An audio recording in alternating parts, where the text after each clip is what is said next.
We have met with each of the candidates and we have developed these rules, and I'm going to give them to you all so that we're all working off the same page. Candidates will have a 3-minute opening statement determined by lot. Representative Sherman first, Congressman Allred second, and State Senator Gutierrez third. Questions from the moderators will follow. Leonard and I will kick off the debate and hand it over then to Bob and Jessica. During the question and answer portion of the debate, each candidate will have 90 seconds to answer a question directed to them. For questions that are directed to all candidates, the first candidate will have 90 seconds and the other candidates will have 30. Candidates may address one another during the question and answer period, but if a candidate does so, the candidate reference will be given 30 seconds to respond. Candidates will have 2 minutes each for closing remarks, and the order will be the reverse of the opening statements, with State Senator Gutierrez first, Congressman Allred second, and Representative Sherman third. We have permitted campaigns to hand out signs to members, but please only raise them when that candidate is being introduced.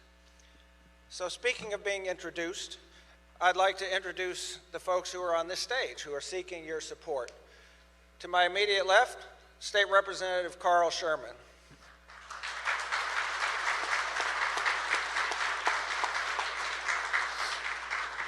To his left, Congressman Colin Allred.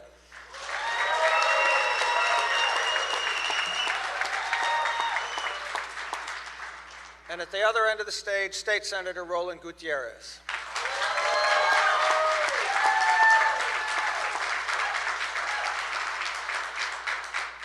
So with no further ado, may we begin. Congressman Allred, this first question is going to be for you, sir. A recent poll by the University, yeah. What I'm thinking is we might want to do the opening first. All those in favor, please signify by saying aye.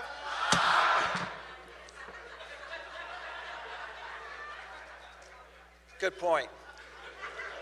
It was going so well before then, too. All right. Please, Representative. First of all, I want to thank you, Mr. President, for your willingness to listen to us. Hold on a second. Mic is not on.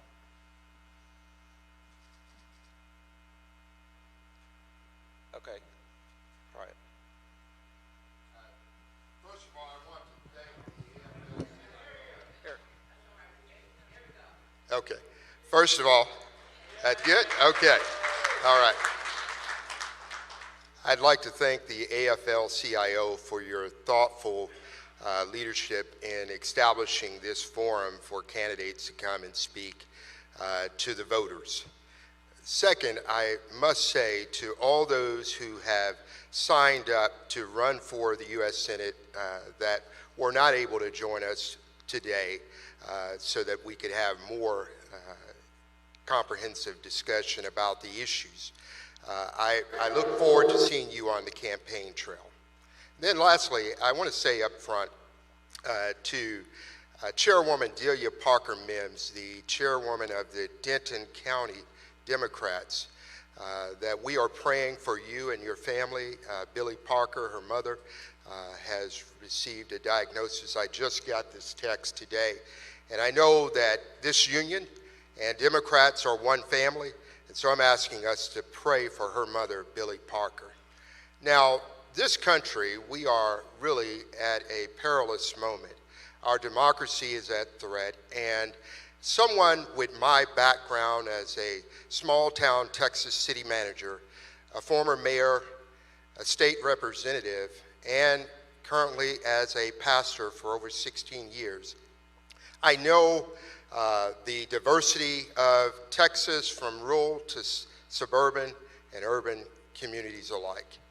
And my wife and I have been committed to focusing on the issues of creating a Texas that would welcome all citizens of Texas.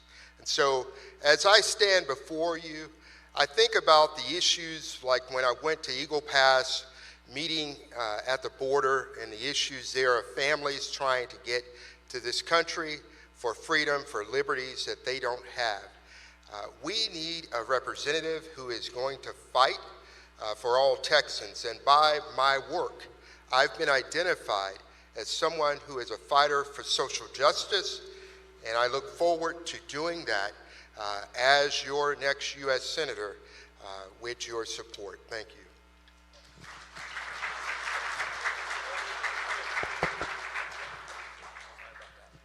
Okay, can you all hear me? That's good. Well, thank you, Rick and Texas AFL-CIO for putting this on. I am glad to see members from AFGE here. I want to thank y'all for your endorsement in this race and over the years.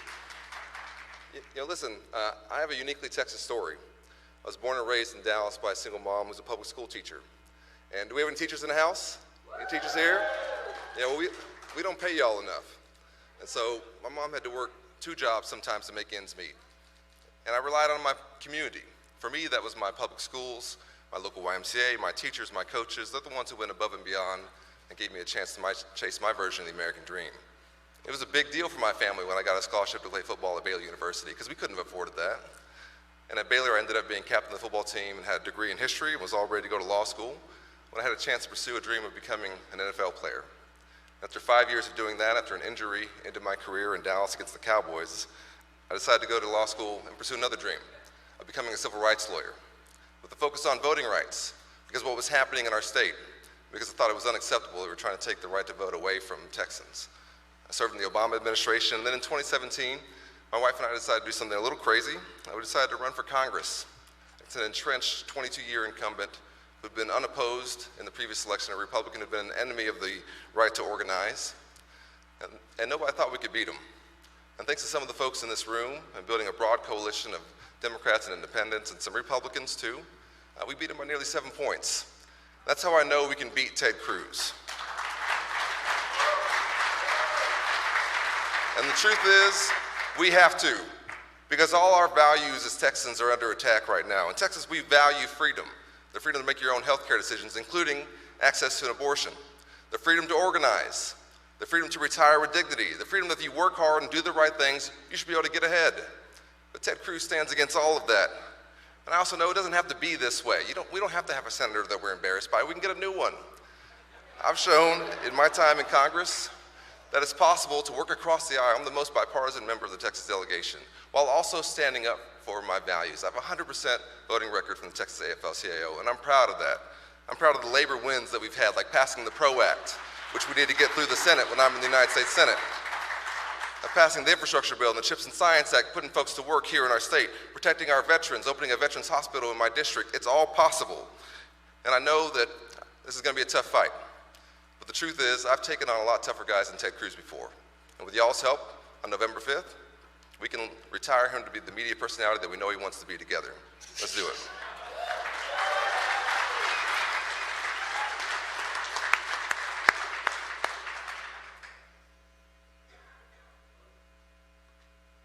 Can you hear me now? Yes, sir.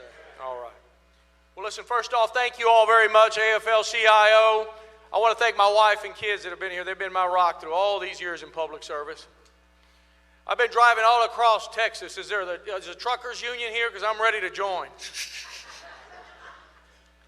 Listen, this may very well be the only debate that we have, so this is important.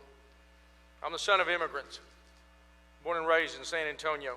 My father taught me one thing, and that's to work hard, to exhaust yourself on whatever it is that you're doing.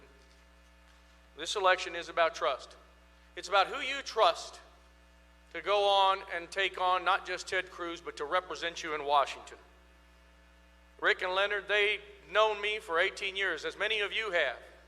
And you've never had to guess for 1 second or for 1 minute what my vote would be like in that building, in that pink dome down the street. You've never had to understand whether Roland is with you or not, because I've been with you 110% of the time. I was with SCIU as a San Antonio City Councilman when they fought for meet and confer. I was their champion. I walked the line with UAW in Dallas. And very recently, this past session, I was the only Democrat that could put teacher pay raise amendments on the Senate floor until Republican extremists pulled them out in the House. You see, this election, I know who I am. I'm known who I am, and you know who I am. And I know what this election is about. And this election is about pain. It's the pain about those families in Uvalde, everything that they had to face, those people that have become my family. It's about the pain that a woman is trying to get reproductive decisions made in this state has to go through. It's about the pain of the high cost of health care. It's about the pain of the lack of job opportunity and college affordability. It's about broken systems and broken grids, because everything is broken in this state. And yes, it's also about an immigration system that's broken, and an immigration system that only Congress can fix. And yet some Washington politicians want to put this on our president. This problem's been going on for 50 years. We don't need to have Democrats throwing our president under the bus, as happened here last week. We don't need to adopt Trump and Cruz's causes. We don't need to build walls. We need comprehensive immigration reform, Congressman. Yes, we do. And the reason we need that, the reason we need to not carry and condone their message of chaos, because they don't want to fix the problem. They just want to scare us each and every day. Each and every day. And while they're scaring us, we never get to fix the gun violence in America. We never get to fix reproductive rights. We never get to fix worker protections. We never get to fix health care costs. We never get to fix everything that is ailing us. I know who I am, and I think that you'll find after the end of this debate that there can be only one person that you can trust to represent you in the United States Senate. I've been with you all along. Thank you so much. Thank you.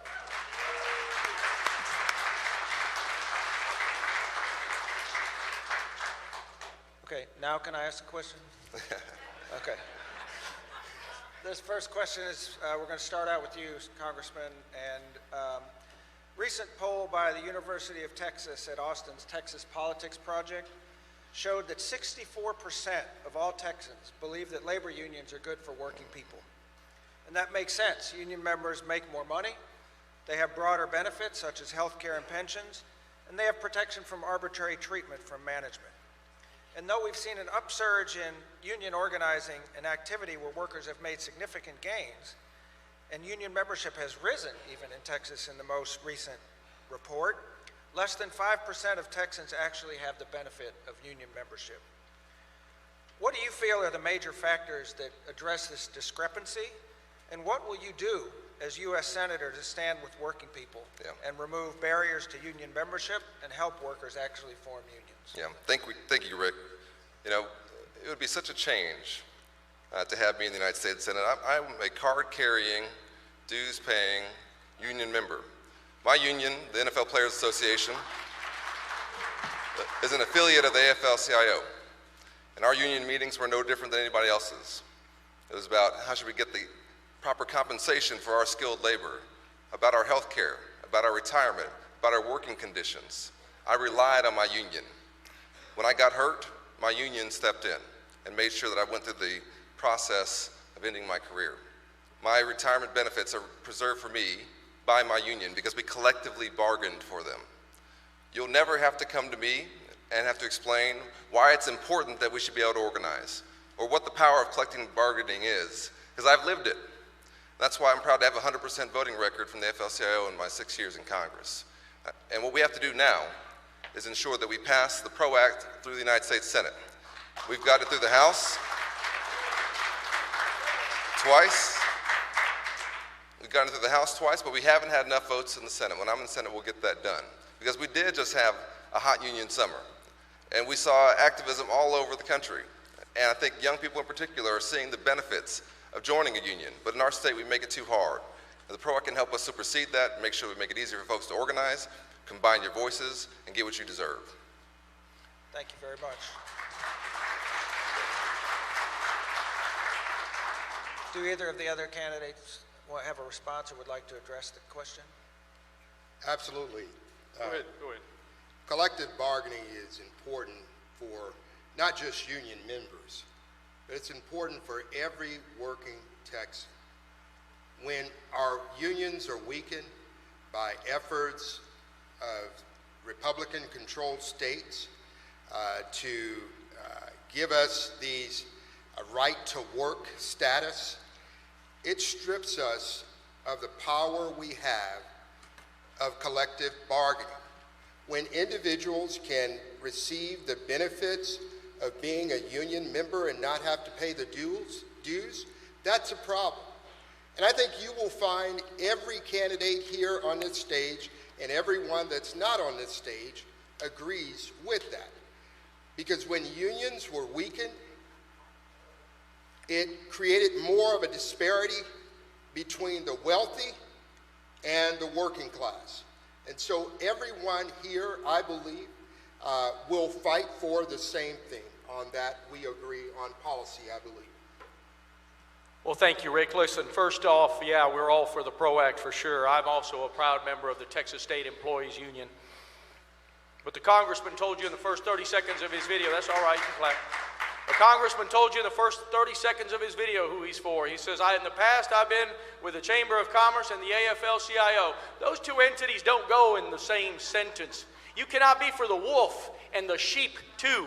Let's be really clear about that. Because the only thing the Chamber of Commerce cares about is a damn dollar. They don't care about you and they don't care about your issues. It's an impossibility to have those two clauses in the same sentence. We've been scammed and we've been neglected for 30 years in this state by Chamber of Commerce types that would rather screw us on health care, on education, and everything that matters. So remember, ask yourselves, who's got your back? And if any of you think that the Chamber of Commerce has your back, go ahead and just raise your hand. They don't. They don't. Congressman, you were referenced in that response. You have 30 seconds. Yeah, listen, I'm proud to have built broad coalitions in my campaigns. That's how you win tough races. It's also how you represent districts like the one that I come from. But I'm incredibly proud of my voting record, that you don't have to guess what I'll do. You don't have to come to my office and explain to me the benefits of a union. You don't have to wonder who I'll stand with. I think that's been very clear by my record, and I look forward to doing it in the Senate as well. Thank you. I'd like to call on Leonard Aguilar for the next question.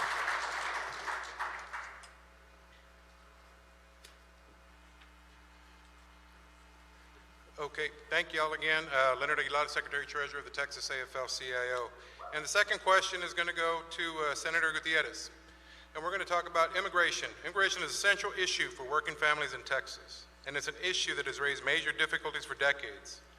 Fundamentally, labor believes all workers should have the full range of rights in the workplace. And most importantly, no worker should become an object of hate, and no state leader should use immigration as political pawns. Many of our members and working Texans come from mixed status families. If elected, how do you plan to move comprehensive immigration reform to lift up all workers of Texas? Thank you, Leonard. Listen, I was born the son of immigrants. Poor immigrants that had nothing to speak of other than just their heart and their values. The fact is, I'm going to sit down with Marco Rubio and remind him when he was once with a gang of 8 and had a real comprehensive immigration reform plan. If you go to Roland for Texas, you'll see my 5-point plan where we create a country of origin program. We eliminate H-2As and H-2Bs. We allow migrants to come up, get background checked at home, and take one of the 30 million jobs that Americans don't want. But there's also union protections in my plan. It says that no foreign labor will get paid more than their union counterpart, because that has to happen. We have to protect them. The congressman signed a resolution last week with him and 14 Democrats, and I don't call that bipartisanship, throwing our president under the bus, saying that he was an open borders president. Let me tell you something. It is wrong to throw Joe Biden under the bus, a president that has done so much for the working families, the unions of this United States, just for political expediency. It is wrong. And you should ask this congressman to refute why he did that. It is absolutely wrong. I want you to go to RolandForTexas.com so you can see a real comprehensive immigration plan that'll safeguard our border, put our economy on steroids, and safeguard Social Security for the next 100 years in this country. Thank you so much. Congressman? Yeah. Well, listen, we are a nation of immigrants, and I want to make sure that we continue that. It's just clear that our immigration system is broken, and the border is in crisis. We had over 300,000 folks show up at our southern border last month, a record, the most that we've ever had. And for us, it's time to act. We have to make sure that we respond to this crisis. My grandfather was a customs officer in Brownsville after serving in the Navy and fighting the Pacific. and my mom and my aunt grew up in Brownsville, and I spent my childhood visiting my grandmother there.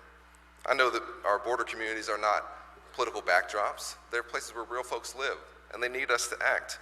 And when we have inaction at the federal level, it's our border communities that feel the brunt of that. Listen, I'll be honest with you. It was a tough vote for me. It was a vote that I saw as being about whether or not we stood for the status quo or not. That's why I think folks like Henry Cuellar and Vicente Gonzalez, my colleagues who also represent the border, joined me in it, because we felt that we couldn't stand for the status quo because the status quo is unacceptable. And that instead we do need to have a comprehensive immigration reform, and I've signed on to a bipartisan comprehensive reform put forward by Veronica Escobar, who is one of all of our friends, and is a real chance for us, the Dignity Act, to have a real way forward. We can have ideas, but unless we make them into law, they won't help anybody. And when it comes to immigration reform, it's going to have to be bipartisan and find a way to get through an incredibly difficult Congress.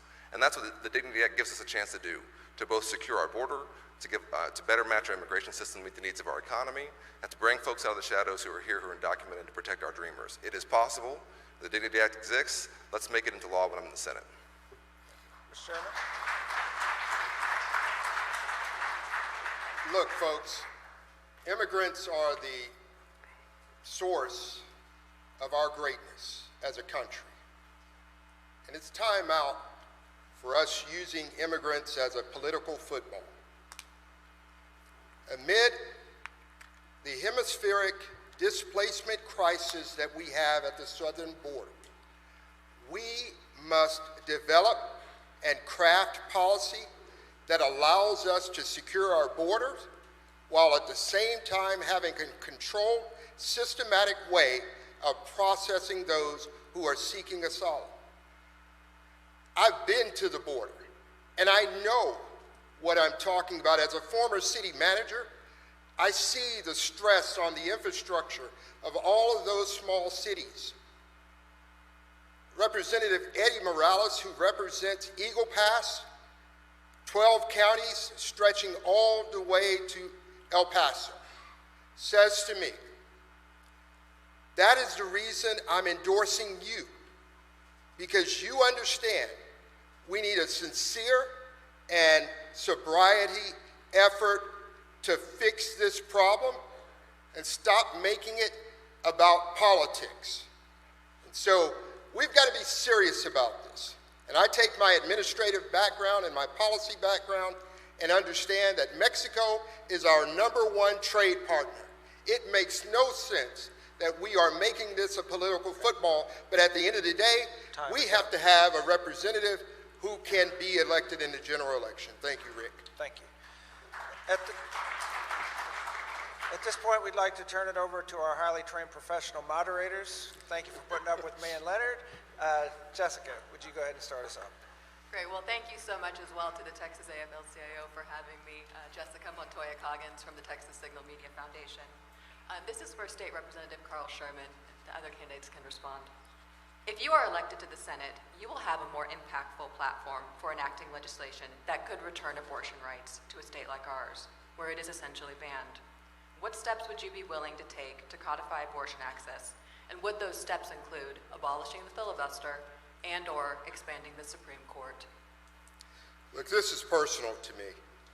As a father and grandfather of 8, our youngest daughter, my daughter-in-law, and my youngest son, who's a police officer, they have 2 children and 2 boys, and we were scheduled to have a third little girl, Maya Marie Grace Sherman, born 7 pounds, stillbirth.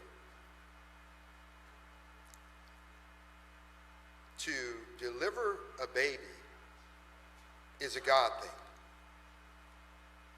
Stillbirth meant that there was no birth certificate.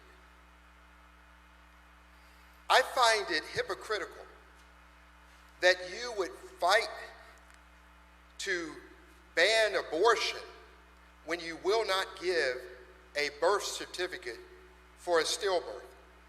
Number 2, I will work on bipartisan efforts to pass legislation where we codify Roe v. Wade essentially back into law, because the God I serve is a God that gives me not only mind autonomy, but body autonomy too. And so it is not right for a man to go further than God, who gives us that autonomy, mind, body, and soul. So I will work to fight to restore the right for women to have choice. And I say that as a pastor. You see me? Yes. Well, listen, what's happening in our state, to women in our state, to families in our state, is nothing short of a tragedy. And we have to restore this right. And my wife and I have been blessed with 2 baby boys and 2 routine pregnancies in Dallas in the last 5 years. I can't imagine if at one of our appointments, at one of the ultrasound appointments, or the genetic testing appointments, that I went to every single one of them, if the doctor had come in and said there's a problem with the baby or with the pregnancy, there's nothing I can do, because politicians like Ted Cruz think they know better. We've seen how this is playing out in reality. It's a mother of 2 in Dallas who has a much wanted 3rd pregnancy, who gets the news that we all hope we don't get. She has to go to the emergency room 4 times. Her doctor says she needs a medically necessary abortion, and her state tells her no. And they don't just tell her no. They say, we're going to prosecute your doctor, your hospital. We have counties saying you can't drive through our county if you're going to use the roads to access an abortion. Does that sound like freedom to anybody? I know it doesn't to me.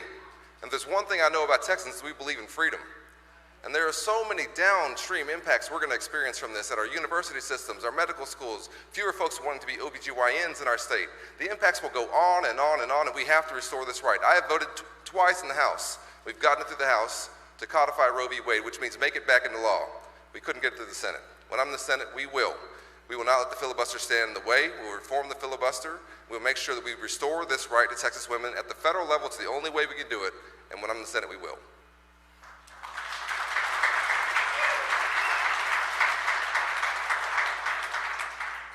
Thank you, thank you. Isabella and Victoria, can you stand up, please? It's okay, you can stand up. Those are my 2 daughters. That's my answer. You're damn right we're going to codify Roe v. Wade. You're damn right we're going to expand the Supreme Court as we must. Absolutely, we're going to bust the filibuster. Let's see how we got to 9 Supreme Court justices. It was in 1869 because we only had 9 circuits. We have 13 circuits now. We need a Supreme Court that's not bought and paid for. We need a Supreme Court that's not bought and paid for by a guy in Dallas. Bought his car, bought his RV, sends him on vacations the rest of us could only dream about. I'll do everything in my power. I will exhaust myself to make sure that my daughters can make choices with their physicians. I'll make sure that every woman is not kept in shackles anymore, because that is what the Republicans want to do in this Congress.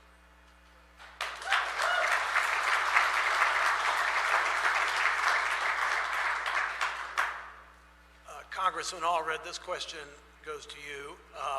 If you were sitting with President Biden in the Oval Office now, what would you recommend he do about the civilian death toll in Gaza and the risk of a wider war in the Middle East? Yeah.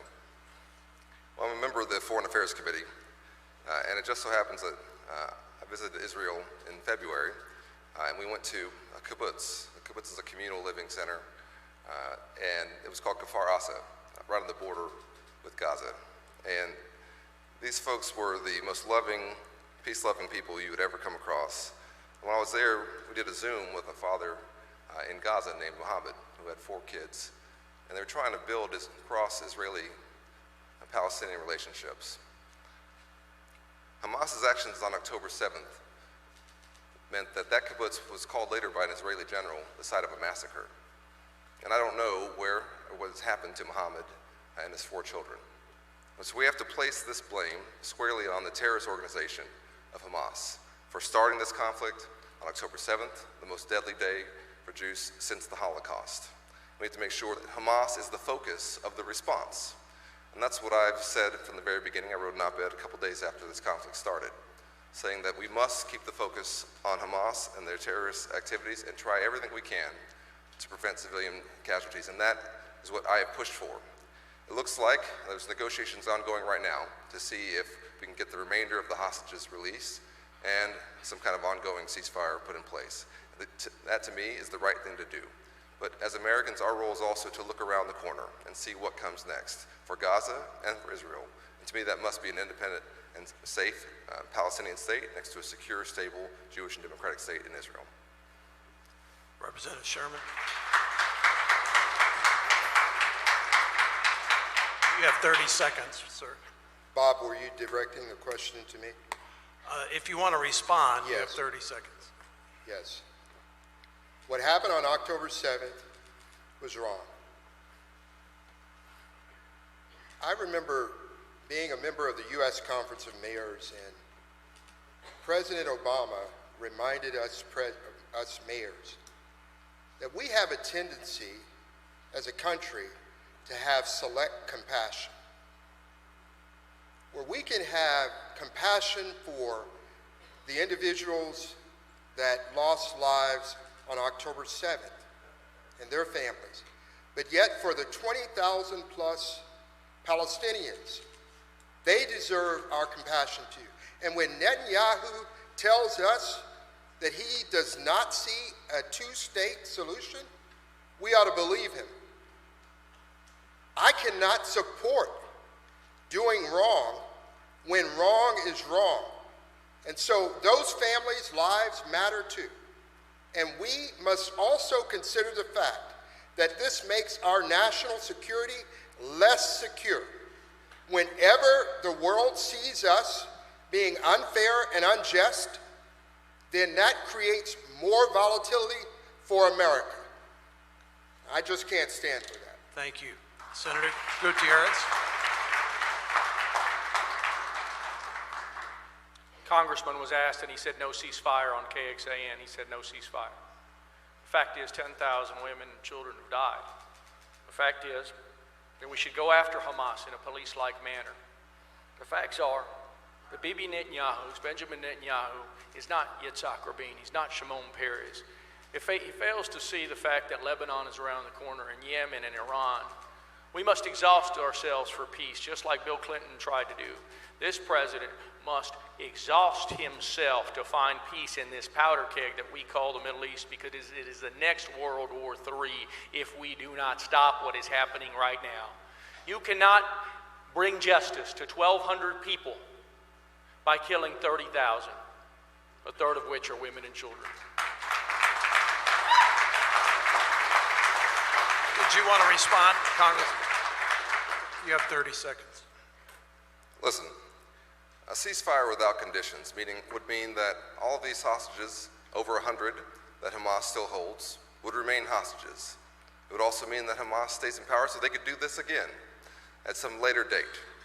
It is unacceptable that we would pursue something along those lines. We can limit and do everything we can to limit civilian casualties while also prosecuting this conflict against Hamas. But a ceasefire is not a magical term. Pursuing it is the work of hard negotiations, and that's what the president, I think, is trying to do right now. And it will be a part of the hostages coming home and other conditions being in place.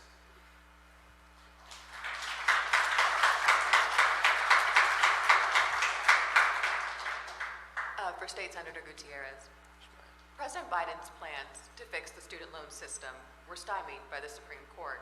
However, this administration has been canceling loan debt for thousands of American borrowers through other ways. Do you agree with this policy, and would you like to see the White House go even further? We should, but Congress should go even further. The reason I was endorsed by the University of Texas College Democrats, not some amorphous group, but here, one of our colleges, was because I had a college debt reconciliation plan. We should be looking at a 10 or 15-year going forward upon graduation tax credit, where you pay a net zero every year, and the loss in revenue to the government will be supplanted by the fact that that young person will be able to buy a car or buy a house or buy a condo and truly live this promise of the middle class and the promise of the American dream.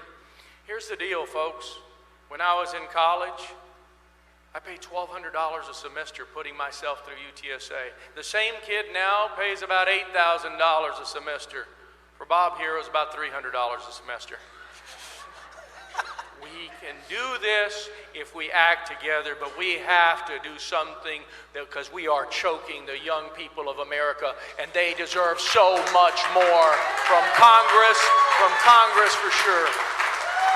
Thank you. State Rep Sherman, do you have any response? Jessica, this student loan debt is crippling our future. With $1.6 trillion in student loan debt, and the bulk of that being held by women, and the bulk of that group are African American women who are seeking higher education more than any other group, we should make practical steps to do what we've done for the commercial industry in forgiving debt, and it will be a stimulus to our economy. That's it, bottom line. Congressman? Yeah. Well, listen, I support President Biden's plan to try and reduce student loan debt, and although the Supreme Court has taken away one avenue, he's pursued others, including folks who are doing public service, folks who've been these victims of these junk schools and degrees, and I know he wants to keep going, and so do I, because Mr. Sherman's right, this is a crippling debt for our young people. But we can't just tackle this in terms of the debt, we also have to tackle it in terms of the cost of higher education, and that's what's driving the debt. And so we have to come at that from many different angles, including making sure that we're making, I see I'm running out of time, but that we have community colleges, technical schools, apprenticeship programs that are available to folks, but that if you do go that 4-year route, that we try everything we can at the federal level to reduce your debt, or if you, what you take on, that it's not a rate that you can't afford.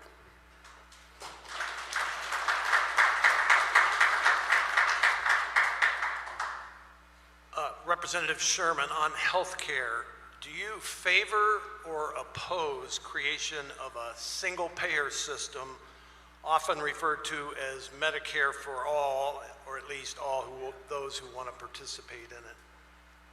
Look, my position is clear on this. First, I believe we need to expand Medicaid. Every year we're sending $10 billion of our taxpayer funds back to the U.S. government without them receiving the benefits of that taxation. Number two, with $27 billion annually in unexpended hospital care costs, it is crippling our rural hospitals, the ones that we still have, and it is creating budget deficits for our urban hospitals.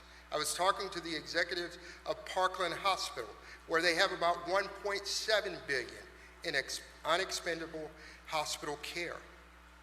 We can fix this, but as it relates to single pay, I believe we should leave that to the citizens, because I have concerns about the ramifications of every step we take. First, we need to do first thing first, and I know as a former city manager and mayor, often we do things without considering the ramifications of doing those things. And so I would take a careful approach to this, meeting with not only the hospital CEOs, but the citizens who should decide this, because this is a major change for us to have. So I think that the citizens should choose.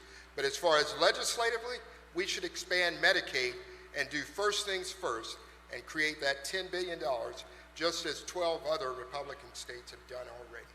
Thank you. Congressman, Medicare for all, single payer? Sure. Well, listen, I don't support that, but I believe that every Texan deserves quality, affordable health care, and that's what I've been fighting for my entire time in Congress. My first act in Congress was to pass a resolution to defend the Affordable Care Act in court, and because we were successful with that, we've not gone back to the bad old days of folks with a pre-existing condition being discriminated against or lifetime caps coming back.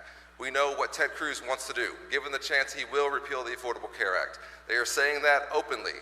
They want to go back to those days when if you're a woman, you could be discriminated against in the basis of your health care. We can't allow that to happen. I want to expand your coverage and lower your costs. We have the highest uninsured rate in the country. here in Texas. That's unacceptable. We can do something about it by working to continue to improve the ACA. Carl's absolutely right. The state should expand Medicaid. I've seen that we have not been able to get them to do that at the federal level, so we're trying to go around our state and make sure we get it done. Senator.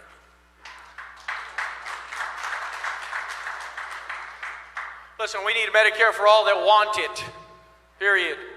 If you've negotiated for a better plan, if you don't want Medicare for all, that's fine. You can stay with your private pay insurance. But the fact is, we should all get the same kind of health care that the good Congressman and Ted Cruz get. We should all get that kind of fairness. We would save $30 trillion in the next 10 years. This is not a unique issue. The fact is, most countries, it is a unique issue to the United States. Australia, Japan, Germany, Spain, France, Sweden, they all have a single-payer model. And by the way, go to my comprehensive immigration reform plan. I'm also an immigration lawyer. We need more J-1 visas for foreign doctors so that they can go take care of our rural working class. All of this is there, and the problems and the solutions are right in front of us. Thank you so much.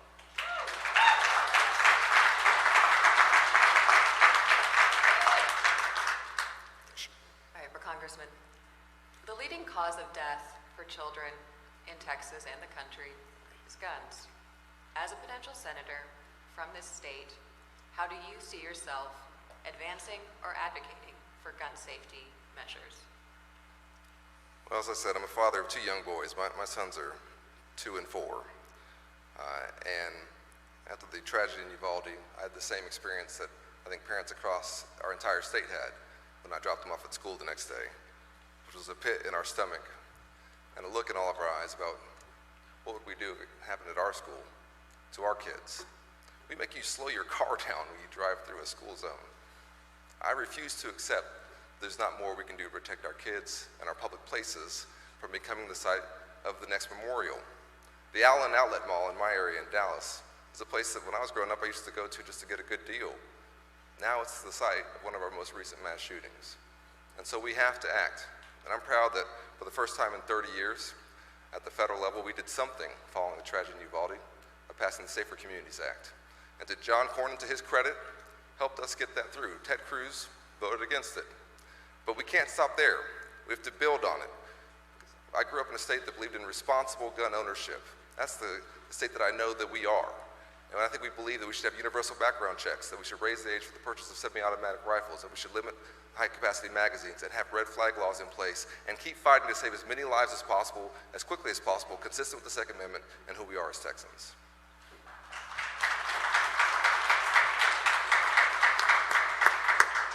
State Senator, do you have a response? I've seen all those kids dead. Saw all the blood. Saw a little girl get dragged out by her leg with no face, her face gone. We need an assault weapons ban in this country once and for all. Every Washington politician needs to see those images so that they can understand the pain and the suffering that they went through and their families go through. John Cornyn, he screwed us over on extreme risk protective order language. There are no extreme risk protective orders. So when a kid buys a gun, then he goes and buys 800 rounds of ammunition, buys another gun the next day. How did someone not think that that's a significant event? I live this moment. I live it still. I see that little girl every morning when I wake up and every night when I go to bed. We need to fix this issue once and for all. And I will make sure I go across this country exhausting myself for those families and those kids.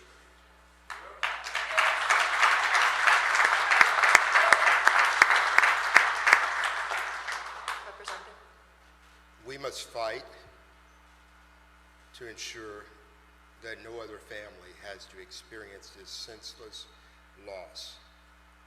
You're right, the number one cause of death in America for children 1 to 18 is firearms. In our country, more kids die from firearms. You know, as a city manager, I'll tell you, when we send our police officers out in the community, in the rural areas, and we go in and we discover that they have more guns and ammunition than we have in our police station, that's a problem. So Enough with the nonsense of the only thing that stops a bad guy with a gun is a good guy with a gun. What will stop a bad guy with a gun is sensible, pragmatic legislators who have the courage to fight against special interests. That's what we've got to have. But we need someone who can win and represent all Texans. I'm Carl Sherman, and I'm running to be your next U.S. Senator. Thank you. That's good, Carl. The next question, the three of you and 5 other Democrats are running near the top of the ballot March 5th, but at the very top of the ballot in both parties' primaries, we have Joe Biden, age 81, and Donald Trump, age 77. They're already the 2 oldest U.S. presidents. They're seeking another 4-year term.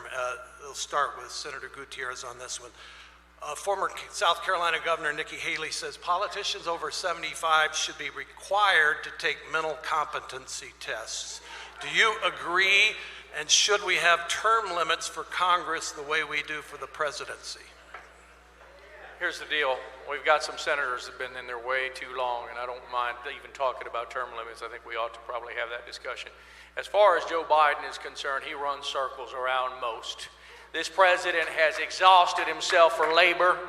This president has exhausted himself for working class families. He has done more since the last 4 presidents legislatively. Let's be very clear. Let's be very clear. Listen, we've all lost a step. Quick story. For Halloween, I was Ted Cruz. I had the thing in it, the whole backpack, everything, the little paunchy stomach. And my kids, they did this video. They all ran away from me. And as I ran, I kind of ran a little funny. And I looked back at that video and I said, shit, I'm getting old here. I don't run the same. I don't walk the same anymore. I get it. But at the end of the day, I will never turn my back on the president that has done more legislatively than the last 4 presidents of these United States. What about term limits? Do you want to say anything on that, for or against? I filed a bill to oblige Ted Cruz at the beginning of the session. He said 2 terms. I filed the bill here in the Senate down the road. 4. These people have stayed in there way too long. They've stayed in there way too long. When you have a senator that stays there for 50 years, my goodness, we need some new blood. Thank you. Some new blood. Representative Sherman, mental competency tests and term limits. I'm sorry, the first part of the question. Mental competency tests for those 75 or older. Would you be for or against requiring that? And what about term limits for Congress? Well, an independent competency test, because apparently Trump believes that he passes every one of his tests. So I would say that first. And as it relates to term limits, look at my past. I've always had term limits. In fact, term limits is something I believe would make our nation stronger. It would create a situation where we have more balance. So certainly term limits not only for Congress and Senate, but I believe it's time we had term limits for the Supreme Court. Bob, there is no reason that a Supreme Justice should be at this time deciding AI issues. Heck, most of them weren't even born when we had computers. So it makes no sense. Congressman. Well, first of all, Roland, speak for yourself when it comes to slowing down. I'm still getting around. No, not like I used to. Does that mean I've been invoked? Yeah, not like I used to, though. Trust me. Listen. I've worked with Joe Biden. I went to Iowa to campaign for Joe Biden. To me, there's no sense that he needs some kind of mental competency test. Let's just put that to one side. I think that's a kind of a red herring. What we are looking at here, though, in the Republican Party, is that they are going to nominate, most likely, Donald Trump for the 3rd time. I don't think we've done that in this country since FDR was nominated time and time again by our party. and it just indicates the level of control that he has over that party. And the fact that he has taken folks who I know better and led them into a position where folks who were with me on January 6th and who I saw in their eyes knew what happened that day, that they knew that we all were nearly killed, number one, but number two, that this was a serious attempt to overthrow the United States government, and that they're now telling us all and trying to gaslight us all and saying that it didn't happen. There's just a nice day at the Capitol. Well, I know better, and I know that we cannot, as Texans, as Americans, allow us to go down that path ever again. Our democracy is very much at risk in this election. I was a voting rights lawyer before I came to Congress. I've been a voting rights leader in my time in Congress, and when I'm in the Senate, I will restore your voting rights and protect your democracy. Thank you. And congressional term limits for or against? Yeah, I'm sorry. Well, listen, I'm a member of the Congressional Black Caucus. I've served with giants like Eddie Bernice Johnson, who just passed, like John Lewis, who, with his quiet dignity, reminded us of who we were, and who, when we were in meetings, could recall the beginning of our fights to allow folks like me to serve in the United States Congress. If we had term limits in place, then these folks would not be able to serve. I recognize the impulse, which I think is that folks feel like if you're not doing the job anymore, or if you're not interested in the job anymore, then we should be able to get rid of you. And that's where voting rights reforms and campaign finance reforms come in. And that's how we get rid of bad incumbents, and not by setting kind of arbitrary deadlines. Thank you.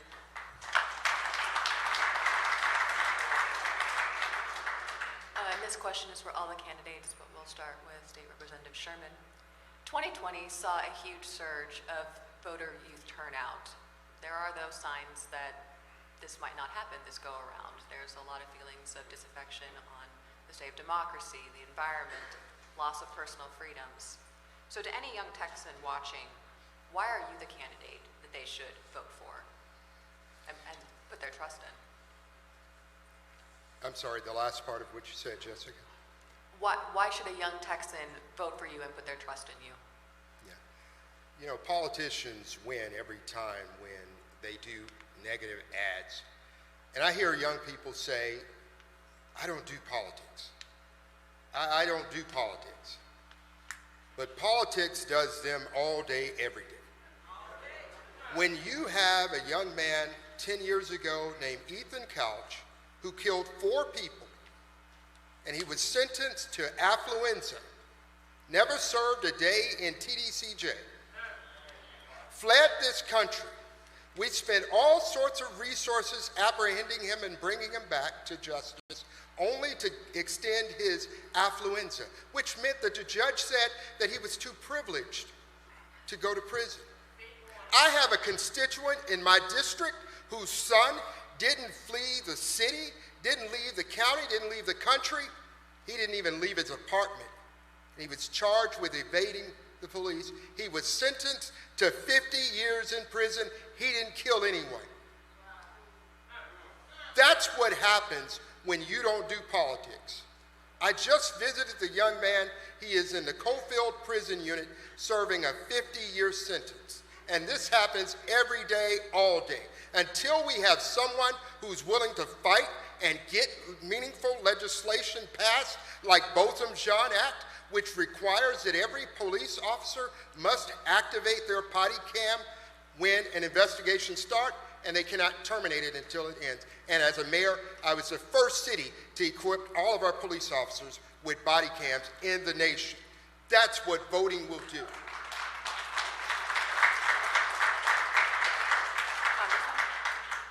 Well, there's a saying that if you're not at the table, you're going to be on the menu. And President Obama used to remind us, tell young folks, listen, you wouldn't let your grandparents pick your playlist for the next 6 years. They'll let them pick your senator, right?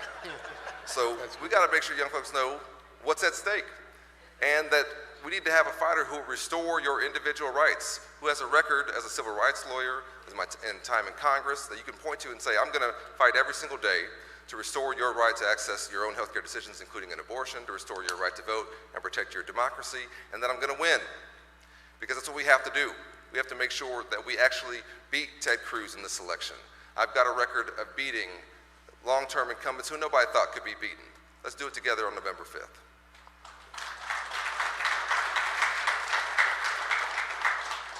Voy a ir a la frontera y les voy a hablar en español tocante la mentira.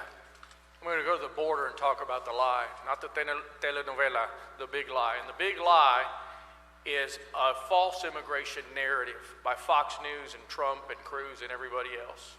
And it's false for this reason, because we can fix it, and it's Congress's job to fix it. When you condone that story, when you say, oh yeah, that's all there is, we never get to fix democracy. We never get to fix education. We never get to fix women's reproductive rights. Everything that they have screwed us over for the last 30 years of state control here in Texas, we don't ever get there because we have politicians that go off and condone that nonsense. By the way, if it's broken, fix it. It must be fixed for sure. But we will talk to people on the border, and we'll talk to them about jobs and opportunity and college debt reconciliation. We're going to talk to them about the things that matter most, and certainly we're going to talk about children dying in our schools and women's reproductive rights being lost.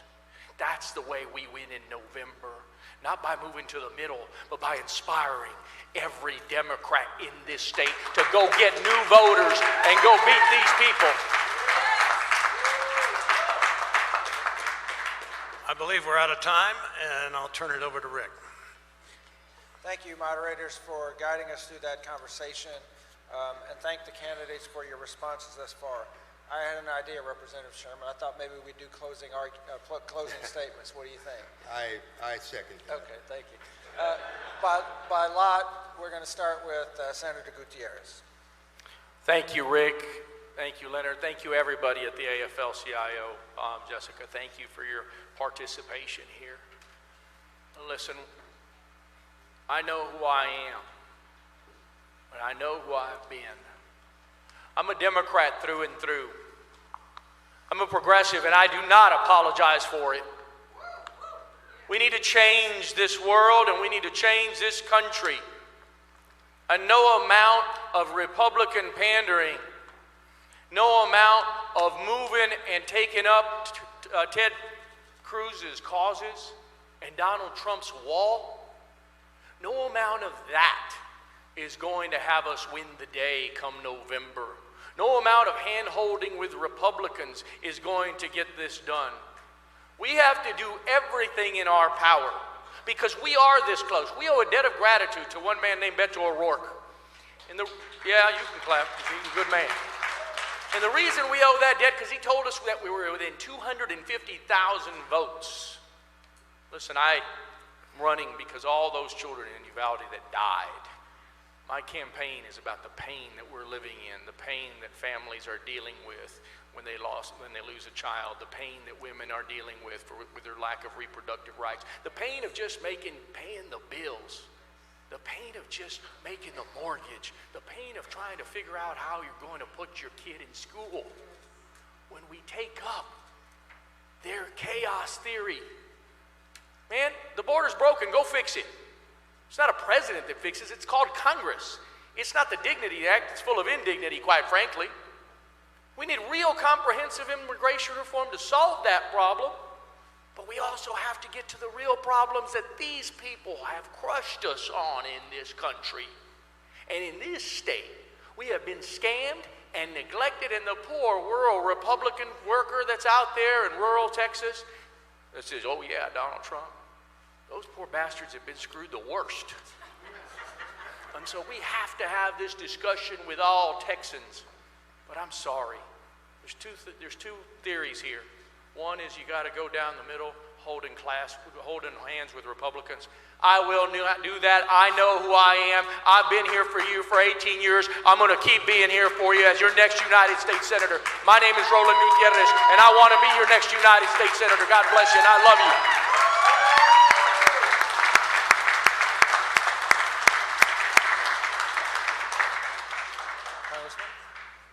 Well, thank you again to the Texas AFL-CIO for putting this on. Thanks to our moderators and to the staff for doing this. I want to thank my colleagues here on the stage for a respectful debate. To me, this is what democracy looks like. You know, I know that my story is only possible in Texas and in this country. It's not normal to be raised by a single mom, to have never met your father, and to make it to the NFL, to serve in the administration of the first black president, to get to Congress, and to now have a chance to run for Senate. That says more about my community, in my opinion, than it does about me. was because I relied on the folks around me. I relied on my public schools. I relied on my teachers and my coaches. I relied on my YMCA where I went so much they let me come for free. I know who we are as Texans. I've been shaped by this state. I grew up in Dallas, went to school in Waco. I trained for the draft in Houston. My family's from Brownsville. I've been serving us now in my 6th year in the United States Congress. And I'm proud that I'm the most bipartisan member of the Texas delegation, because when you're raised by a single mom, you don't have time for theoretical ideas that are going to become law. You have to actually get things done. Because I know that single mom's sitting out there hoping that her legislators are working as hard as she is. And that's what I've been trying to do.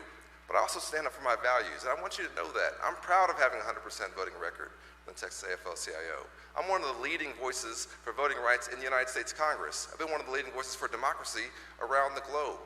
I will make sure that I keep taking these fights for you to the Senate to restore your fundamental rights, because my campaign is about freedom and restoring your freedoms, restoring your freedom to make your own healthcare decisions, including access to an abortion, restoring your freedom to vote, because it's under attack in our state and around this country, and they're trying to overturn our elections, and I won't let them do it. I was ready to die on January 6th when they were trying to break into the Capitol.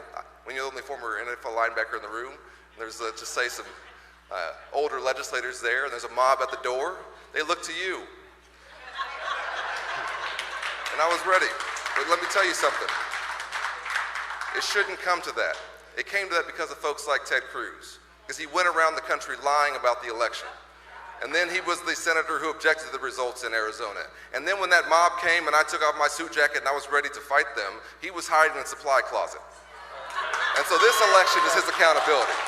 So on November 5th, let's get rid of him. Go to colinallred.com and get involved with our campaign. Thank you so much.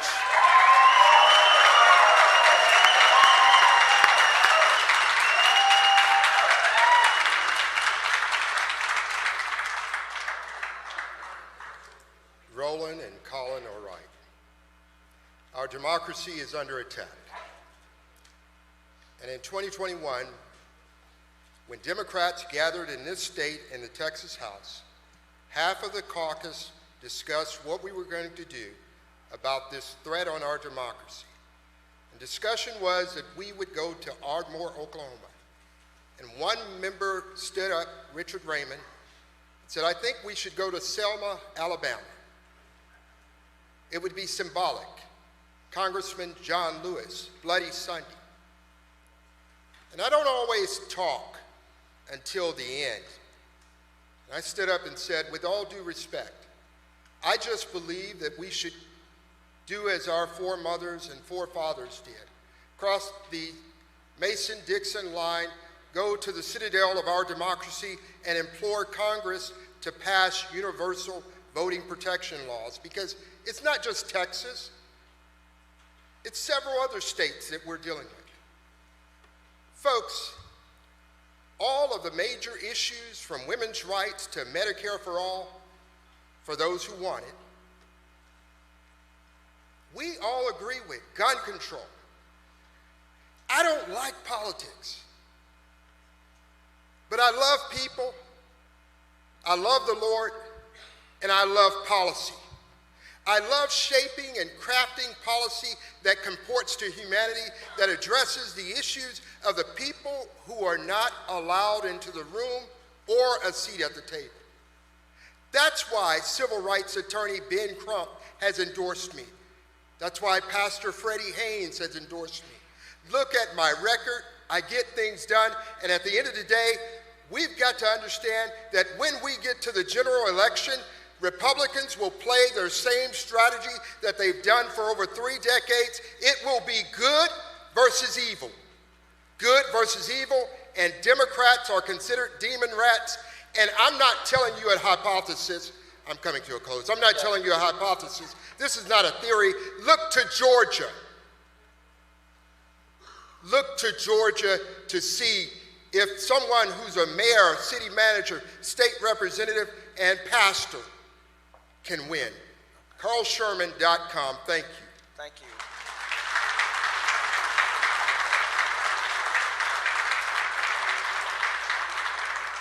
At this point, I would like to thank our moderators, Bob Garrett, Jessica Montoya-Coggins, and the Dallas Morning News and the Texas Signal for participating and guiding our conversation.